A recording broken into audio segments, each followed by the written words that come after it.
اللہ پاک نے تمام انبیاء سے وعدہ لیا۔ اللہ پاک پارہ 3 سورہ آل عمران کی آیت نمبر 81 میں ارشاد فرماتا ہے،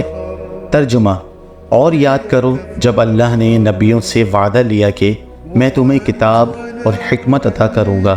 پھر تمہارے پاس وہ عظمت والا رسول تشریف لائے گا جو تمہاری کتابوں کی تصدیق فرمانے والا ہوگا،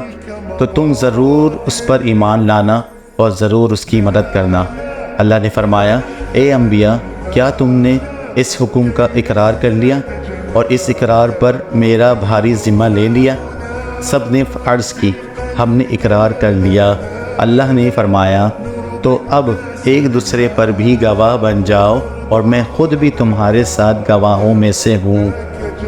مسلمانوں کے چوتھے خلیفہ حضرت علی رضی اللہ تعالیٰ عنہ نے فرمایا کہ اللہ پاک نے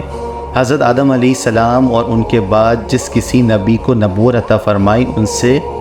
محمد صلی اللہ تعالی وسلم کے متعلق عہد لیا،